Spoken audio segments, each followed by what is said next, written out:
bilyong-bilyong taong nandito, isipin mo na lang para ang daming artista para sabihin na gusto kong makilala si Marian.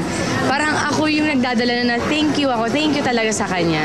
Sana gumaling talaga siya. Marian Rivera tinupad ang hiling ng isang 10-year-old cancer patient. Isang simpleng hiling ang ibinulong ng isang 10-year-old cancer patient sa kanyang mga mahal sa buhay. Ang personal na makilala ang kanyang idol na si Marian Rivera. Sir, ang isa sa mga kumontak para makuha ako kasi parang tinanong yata niya kung sinong gusto niya makita. Ay, ako yung gusto niyang makita. Yung bata kasi hiningi niya sa akin kung pwede ba raw niya makilala si Marian Rivera.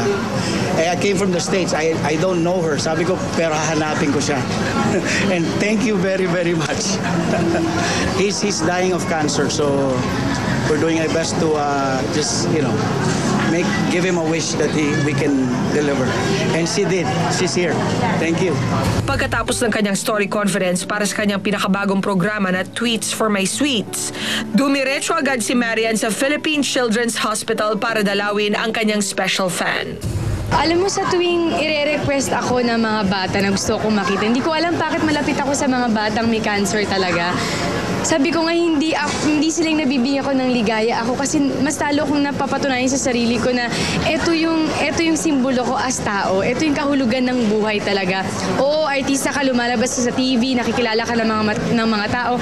Pero ito yung totoong buhay eh. Yung nakakapagpaligaya ka, nakakapagsaya ka ng mga bata na alam mo na kinakailangan talaga na saya na lang yung maibibigay mo talaga. Kahit mahina man ang katawan ng batang pasyente, sumigla naman ito nang makita na si Marian. Sabi ko, bakit gusto mo ako makita? Nag-smile lang siya. Sabi ko sa kanya, magpagaling siya para ako naman yung dalawin niya. Nag-smile siya. Sabi ko, paggaling ka. Sabi ko, baliktad. Pag magaling ka na, ako naman yung dalawin mo. Sabi ko, punta tayong taping, gagala ka sa Party Pilipinas. Kaya kailangan kayanin mo. Pero nung nalaman ko, nung sinabi sa akin, wala na talaga. Parang hindi na siya kayang operahan. Kumbaga, hinihintay na lang na mag-give up siya. Kaso hindi talaga siya nag-give up kasi matapang daw yung bata. Ayon kay Marian, iba raw ang kurot sa kanyang puso ng mga ganitong pagkakataon. Nakakaawa lang na sa ganung murang edad nila nagkakaroon sila ng sakit. Saka yung bata kasi talagang sobrang komplikado. Parang sabi din ng doktor, kinakaya niya na lang talaga. So, naawa talaga ako. Sabi ko nga kay Popoy, ano ba yan? Parang hindi ko kayang lumabas. Parang kinukurot yung puso ko na. Tapos nagbabay ako, nag-appear kaming dalawa na parang sabi ko, ang hirap mag-iwan ng ganung sitwasyon na hindi ko alam kung kailan uli kami magkikita. Pero thankful ako na ginusto niya ako bilang si Marian. That's a nice gesture. Yes, good job, Marian. We'd like to greet our executive producer, Mildred Natividad, and her husband, Direk Arnel, a happy wedding anniversary. Happy wedding anniversary, Yay! Mother. And happy birthday to Robbie Ann and Abby Quizon. And happy birthday din sa aking mga kapatid na sina Richie, Paul, and Elvis. They're celebrating their birthday today and we're gonna have a party later tonight. All right, yes. happy birthday. Do you have any thank yous? Yes, I just want to thank Camille ko, who is now in Spain.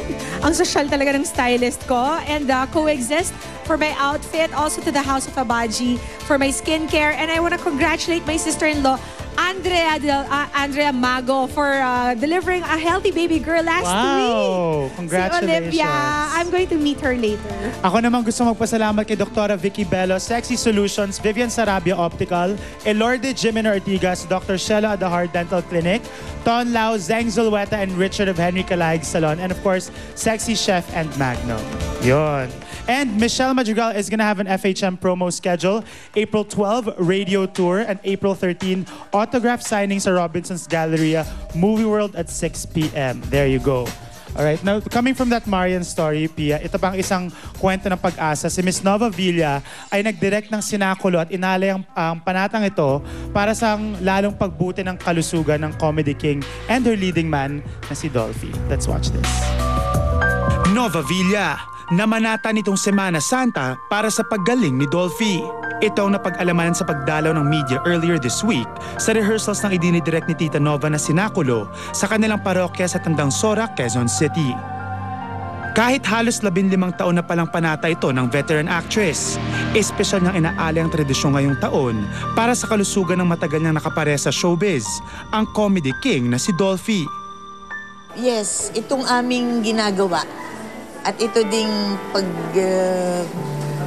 paghihirap ko dito I'm offering it for Tito Dolphy.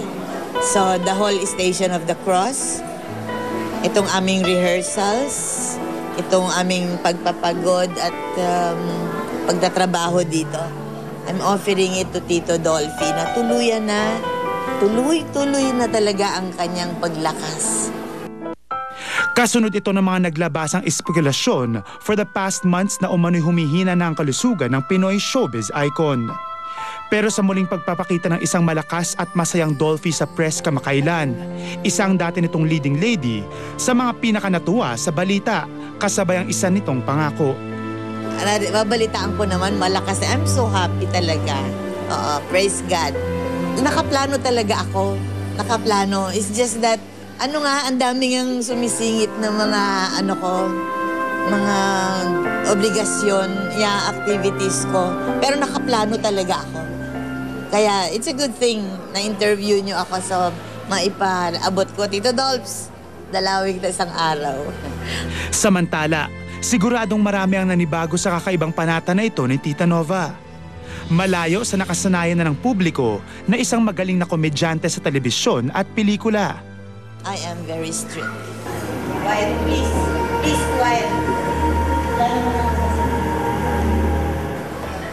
I make comedy sa in-between, no?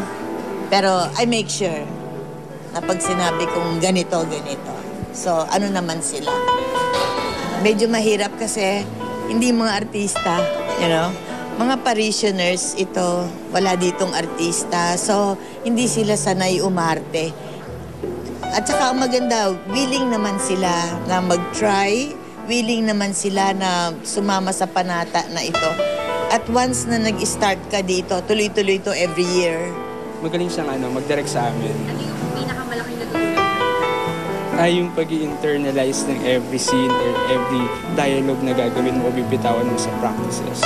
She's really good. She makes everything fun na parang it doesn't seem like na nahihirapan ka or nakaka-pressure kasi she makes it easy. She teaches us na ganito pala mag-act, ganito pala mag-deliver ng lines at hindi lang sa lines, pati yung facial expressions mo. Sa harap o likod ng kamera, para sa trabaho bilang aktres o personal ng debosyon.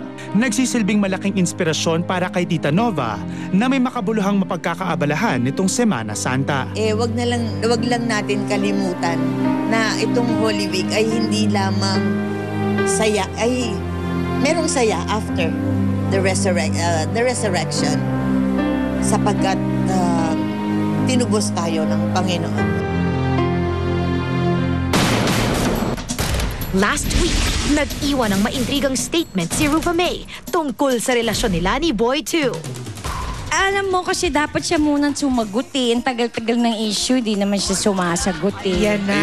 Yun naman pala. So, At ngayon, magsasalita na si Boy 2. Exclusive.